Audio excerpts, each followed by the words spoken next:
श्रद्धा प्रेम भरी जय सच्चिदानंद। जय सच्चिदानंद जी। दंडोत वंदना मेरी अनेक बार, सर्व कला समरथ डोलन तेरा को प्रभु, नानक देकर हाथ ज्ञान अंजन सतगुरु दिया, अज्ञान अंधेर विनाश। हर कृपा ते संत भेटियो, होया मन प्रगास। तुझगी अरदास हमारी, जियो पिंड सब तेरा। कहो नानक सब तेरी वडियाई, कोई नाव न जाने मेरा। मैं खोटा साईं खरा, मैं अंध का भंडार। मैं अपराधी आत्मा, साईं शरण संभाल। मैं अपराधी आत्मा, सतगुरु बख्शन हार।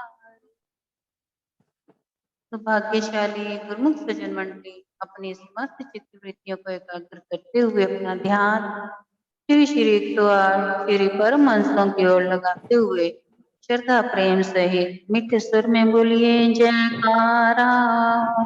बोल मेरे श्री गुरु महाराज की जय।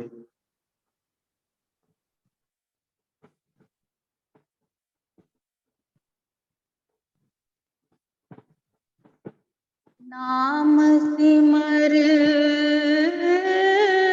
नाम सिमर, जग झूठा सपना। बिना नाम के इस जगत में ना हो कोई अपना, ना हो कोई अपना। ओखद मंत्र मन नाम सिमर, कला कलेश दूर होवे। मन की जो विकार है, नाम रस से सब दूर होए। गुरुमुखो, अगर जन्म मरण से छूटना चाहते हैं, बचना चाहते हैं, जन्म मरण के बार बार जो दुख परेशानियां कलेश हर बार हमें परेशान करती रहती हैं, अगर उनसे ऊपर उठना चाहते हैं, जब तक से जीते जी अपने आप को मुक्त नहीं करेंगे, मरने के बाद कभी भी कोई मुक्त नहीं होता। कहने को बहुत कहते हैं, सुनने को बहुत सुनते भी हैं हम कि फलाना भक्ति वाला था, फलाने की भक्ति बहुत उत्तम थी, तो अब वो शरीर छोड़ गया है तो वो मुक्त हो गया है। मुक्त तो वो न हुआ है न हो सकता है, जब तक से उसने जीते जी खुद को अपने आप से मुक्त नहीं किया। मुक्त कहते किसे हैं, पहले तो यही समझना बहुत अति आवश्यक है कि मुक्त होना कहते किसे हैं। मुक्त होने का मतलब ये नहीं है कि हम जन्म मरण से मुक्त हो गए और हमने बहुत भक्ति करी और परमात्मा में हम समा गए। ये कहना जितना आसान है उतना करना कठिन है। कथनी में और करनी में बहुत अंतर है। जो कथनी करते हैं वो करनी नहीं करते, और जो करनी करते हैं वो कथनी नहीं करते। जिसने मुक्त होना है और या जो हो चुका है, वो कभी भी किसी को अपना ये राज नहीं बता सकता और ना बताएगा। सबसे पहले तो इस संसार में जो जीव शरीर में आत्मा रूपी पिंजरे में रह रहा है, वो पहले अपने शरीर से अपने आप को मुक्त करे, तब जाके वो जन्म और मरण से मुक्त हो सकता है। और शरीर से मुक्त कैसे करना है? यानी कि सबसे पहले जो संसारी बंधन है, रिश्ते नाते हैं, झूठे जगत का पसारा है, मैं मेरी का हर पल मन में ख्याल है, विचार है, धन दौलत के अंदर उसका मन ध्यान हमेशा लगा रहता है, मोह माया में फंसा हुआ है। इन सब चीजों से पहले उसको अपने आप को हटाना होगा और उसके बाद अपने अंतर ध्यान होना होगा। जब अंतर ध्यान होगा तो अंदर से उसके अपने आप ही ज्ञान का प्रकाश उज्जवल होगा और उसमें उसको मालूम होगा कि अब मैंने संसार से तो अपने आप को हटा लिया, अब इस तन से भी कैसे हटाना है। क्योंकि तन से जिसने जीते जी हटा लिया, उसने जन्म मरण से मुक्ति अपने आप पा ली। एक बार की बात है कि एक भगत था जो बहुत ही पहुंचा हुआ, गहरी की भक्ति इतनी गहराई की थी उसकी कि दूसरे जो थे उससे बहुत ही जेलसी फील करते थे। यानी कि कोई भी कहते हैं ना, जब कोई संसारिक तरक्की करे या परमार्थी तरक्की करे, उसकी टांग खींचने वाले बहुत होते हैं। जरूरत है तो तरक्की करने वाले को अपने मन पर काबू करते हुए और अपने चित्त वृत्तियों को एकाग्र करते हुए अपने लक्ष्य पर ध्यान केंद्रित करते हुए जीवन को चलाए, तो उसकी टांग कभी कोई खींच ही नहीं सकता, भले ही जितनी मर्जी कोई कोशिश करे। ऐसे ही एक गुरुमुख भगत, बहुत पहुंचे हुए गुरुमुख थे, जो जीते जी अपने आप को मुक्त कर चुके थे। और एक बार उन्होंने सोचा कि मैं जरा परमात्मा से मिलकर आऊं, क्योंकि उनका एक रूप शारीरिक था और एक रूप सूक्ष्म था। और वो सूक्ष्म रूप से अपने अंदर ही अंदर से परमात्मा तक पहुंचते थे, परमात्मा से मिलने जाया करते थे। एक बार उन्होंने सोचा कि मैं जरा परमात्मा के पास हो आऊं, तो अपनी उन्होंने पत्नी को कहा कि ये मेरा जो शरीर है, इसको 7 दिन तक ऐसे के ऐसे ही पड़े रहने देना, इसको कोई भी हाथ ना लगाए, कोई कुछ ना करे और ना ही किसी को पता लगे। अब जो भेदी होते हैं, पत्नी तो उसकी जानती थी सारा कि मेरे पति बहुत पहुंची हुई रूह आत्मा है और अक्सर ये अंदर ही अंदर मुक्त हैं और अपने परमात्मा से मिलने जाया करते हैं, शरीर को कुछ टाइम के लिए छोड़ के। लेकिन ये भेद जो था, उसके जो यानी कि टांग खींचने वाले बैठे थे जो भक्ति में, उनको ये भेद पता लगा, तो उन्होंने आकर के उसकी पत्नी को शोर मचाना शुरू कर दिया कि ये तो भगत जी अब शरीर छोड़ गए हैं, तो इनको अब चिता देनी बहुत अति आवश्यक है।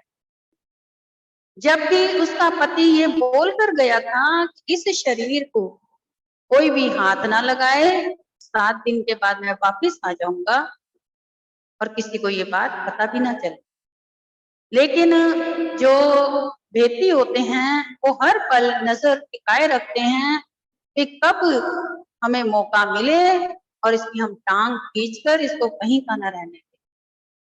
इसी प्रकार उन्होंने जब भेद जान लिया, उन्होंने जैसे कैसे पीछे पड़ के उसकी पत्नी के घर में सारे रिश्तेदार एकत्र करके उसकी चिता सजा करके उसकी चिता को शमशान तक ले जा रहे हैं, लकड़ियों पे रख रहे हैं और लकड़ियों पे उसको सजा दिया और सबको कह दिया कि इन्होंने शरीर छोड़ दिया। तो अब ये जा चुके हैं संसार से, लेकिन हर किसी को तो नहीं मालूम कि जो भक्ति वाली रूह आत्मा होती है, जो अंदर ही अंदर गहराई में पहुंची होती है, वो सूक्ष्म रूप में शरीर को छोड़ के आती जाती रहती है। क्यों? क्योंकि उसका काम ही यही है, परमात्मा से मिलना, परमात्मा से मिलके फिर वापस आना, फिर जाना। जब तक ये शरीर है तब तक उसकी ये कार्यवाही चलती रहती है। और जब उसकी पत्नी ने कहा कि नहीं, इनको कहीं मत लेके जाओ, ये वापिस आएंगे, इन्होंने 7 दिन का समय दिया है और अक्सर ये जाया करते हैं, इसी प्रकार से कई बार जाते हैं और आते रहते हैं, इनका ये आना जाना तो लगा ही रहता है, तो आप इनके शरीर को मत कुछ भी करो, क्योंकि इन्होंने इसी शरीर में वापिस आना है। अब उसके जो दुश्मन थे उनको मौका चाहिए था उसको समाप्त करने। उन्होंने जबरदस्ती करके उस चिता को आग लगा दी और उसकी पत्नी की एक भी पेश नहीं चलने दी। अब कुदरती वो समय आ चुका था उसके वापस आने का। और जो वापस आया तो देखा ये शरीर तो आधे से भी ज्यादा जल चुका है, अब ये किसी काम का भी नहीं रहा। तब क्या करें? उनको शरीर तो चाहिए था ना वापस आने के लिए, वो किस शरीर में आए, कैसे आए? तो हार करके उन्होंने सूक्ष्म रूप में बिना शरीर के इतना समय गुजारा और प्रभु से फिर प्रार्थना करी कि प्रभु अब ये शरीर तो मेरा नहीं रहा, तो इसलिए अब ये सूक्ष्म शरीर को भी अब हमेशा के लिए अपने चरणों में जगह दें और ये चरणों में समा जाए। तो इस प्रकार के जो जीव होते हैं वो मुक्ति पाते हैं। उनको कहा जाता है कि जन्म मरण से वो मुक्त हो चुके हैं, ना कि जो जीव संसारी माया मोह में फंसे होते हैं, बैर द्वेष में फंसे होते हैं, इन बातों में फंसे होते हैं, उनको कभी मुक्ति ना मिलती है ना मिल सकती है। अगर मुक्त होना है तो कम से कम रोजाना का समय एक बांधे, चाहे आप 15 मिनट का, चाहे आप 30 मिनट का, आधे घंटे का, 1 घंटे का, जितना समय निकल सके आप अमृत वेला संभाले, अमृत वेले में सिमरन करें। रोज के रोज सिमरन करने से क्या होता है, धीरे धीरे अंदर ज्ञान का प्रकाश होता है और धीरे धीरे मुक्ति के रास्ते मिल जाते हैं और धीरे धीरे कर्म बंधन कटते हैं, जिससे कि हमारा आखिरी समय आते आते मंजिल पहुंचते पहुंचते हमें वो राह मिल जाती है, तब जाकर के हम अपनी मंजिल को हासिल कर सकते हैं। तब हम मुक्त होना संभाविक है हमारा। अब परमात्मा भी, हर किसी ने पूछा कि परमात्मा को कौन जानता है, कहाँ है, कैसा है? तो इसी प्रकार से एक बार एक भगत ने संत कबीरदास जी से पूछा कि हमें ये बताइए कि आप ज्ञान के इतने बड़े विधाता हैं, आपके पास कितना ज्ञान ध्यान है, तो आप ये बताएं कि आपने परमात्मा को कैसे जाना? तो संत कबीरदास जी फरमाते हैं, हमने परमात्मा को जाना नहीं है, हमने परमात्मा को माना है।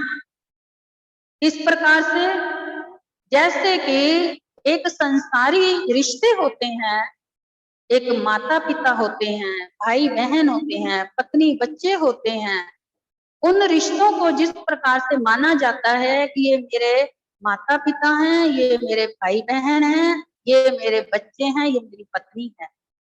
इसी प्रकार से हमने परमात्मा को भी माना है कि परमात्मा और मैं एक हैं, अलग नहीं है। तब से परमात्मा तक हम पहुंचे हैं। यानी कि उनका कहने का भाव अर्थ ये था, अहम ब्रह्म अस्मि। यानी कि अहम ब्रह्म अस्मि का मतलब है कि मैं और ब्रह्म एक हो चुके हैं। तो इसमें ना जाना है ना पहचाना है, बस इतना माना है कि मैं और वो एक हैं, अलग नहीं। ऐसे ही हमें भी संसारी रिश्तों को जिस प्रकार से अपना माना हुआ है, ऐसे जिस दिन परमात्मा को मान जाएंगे उस दिन आप ब्रह्म अहम अस्मि हो जाएंगे। यानी कि परमात्मा और आप एक हो जाएंगे, जिससे आप जन्म मरण से फिर छूट सकते हैं और ये संसारी मोटे बंधनों से भी आजाद होकर के अपना जीवन मुक्त हो सकते हैं। तो इसी प्रकार से अपने जीवन का जो भी कल्याण करना चाहें इसी शरीर में इसी वक्त कर सकते हैं। यही लास्ट का जन्म है, 84 लाख जन्मों के बाद। इसके बाद कौन क्या गारंटी देता है कि दोबारा ये जन्म मिलना है मनुष्य का चोले वाला या नहीं मिलना। ये मिला है फर्स्ट एंड लास्ट चांस, यानी कि परमात्मा की तरफ से हमें ये लास्ट चांस मिला है। जिस प्रकार से इस लास्ट चांस को भी अगर हमने हाथ से गवा दिया तो दोबारा हाथ में नहीं आए। तो जो काल करे तो आज कर, जो आज करे सो अब, पल में परले आएगी वरना करेगा कब। तो इसलिए गुरुमुखो समय रहते हुए अपने इस शरीर का लाभ उठाएं और इस शरीर से जितना हो सके सिमरन कराएं और इस शरीर को अपने आप जीते जी मुक्त करते हुए अपना जीवन सुखमयी बनाएं, आजाद करें और अपना लोक सुखी पर लोग भी सुहेला करें।